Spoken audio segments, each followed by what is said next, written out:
Hey, welcome to Talk with Kinza. നമുക്ക് എല്ലാവർക്കും school തന്നിട്ടുണ്ടാവില്ലേ? എല്ലാവർക്കും മുൻ വർഷത്തേക്കാൾ ഇപ്പോൾ പുതിയ പുസ്തകങ്ങൾ എല്ലാവർക്കും വന്നിട്ടുണ്ടാവും. അതുപോലെ എനിക്കും വന്നിട്ടുണ്ട്. എനിക്ക് 4ാം ക്ലാസ്സിലാണ് ഞാൻ ഇതുവരെ പഠിച്ചിരുന്നത്. 4ാം ക്ലാസ്സിൽ എനിക്ക് 5 പുസ്തകങ്ങളായിരുന്നു. ഇപ്പോൾ 5ാം ക്ലാസ്സിലെത്തിയപ്പോൾ എനിക്ക് 11 പുസ്തകങ്ങളായിട്ടുണ്ട്.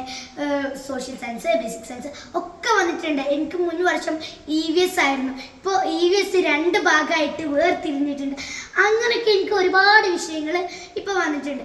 ചിലവർക്ക് ഉണ്ടാവും കുറച്ച് വിഷയം നല്ല ഈസി ആയിരിക്കും, കുറച്ച് വിഷയം നല്ല ടഫായിരിക്കും. അപ്പോൾ എന്ത് ചെയ്യും, നമ്മൾ ഈസി ആയിട്ടുള്ള വിഷയങ്ങൾ മാത്രം ഈസി ആയിട്ടുള്ള സബ്ജക്റ്റ് മാത്രം ഇരുന്ന് പഠിക്കാൻ തുടങ്ങും അല്ലേ? പക്ഷേ നമ്മൾ എന്ത് ചെയ്യും, അപ്പോൾ ഈ ടഫായിട്ടുള്ള സബ്ജക്റ്റിനോട് നമ്മളൊന്നും അത്ര മൈൻഡൊന്നും കൊടുക്കില്ല. പക്ഷെ നേരെ മറിച്ചിട്ട് ഈ ടഫായ സബ്ജക്റ്റ് ഉണ്ടല്ലോ, ആ സബ്ജക്റ്റിന് എക്സ്ട്രാ ടൈം കൊടുത്തിട്ട്, എക്സ്ട്രാ മൈൻഡ് കൊടുത്തിട്ട് ഒക്കെ കൊടുത്തിട്ട് ഈ കെൻസ ഇത് സിമ്പിളാണ് കേട്ടോ, അഥവാ നമുക്ക് ആ ടഫുള്ള ബുക്ക് മാത്രം പഠിച്ചാൽ നമുക്കത് ബോറടിക്കുകയൊക്കെ ചെയ്യും. അപ്പോൾ എന്തെങ്കിലും കുഞ്ഞ് ആക്ടിവിറ്റി ചെയ്തിട്ട് എന്ത് ചെയ്യുക, ആ ബുക്ക് പഠിച്ചിരുന്നാൽ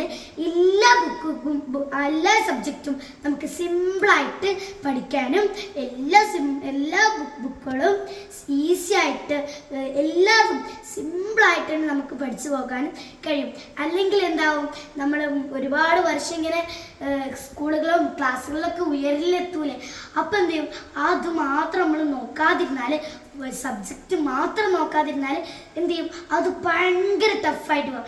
പക്ഷെ അപ്പം എന്ത് ചെയ്യാം, ഈ കുഞ്ഞു നിലയിൽ തന്നെ എല്ലാ പുസ്തകങ്ങളും ഈസി ആയിട്ട് പഠിച്ചു പോയാൽ നമുക്ക് വലിയ ക്ലാസ്സിലെത്തുമ്പോഴും ഒന്നും അത്ര ഭാരം തോന്നില്ല.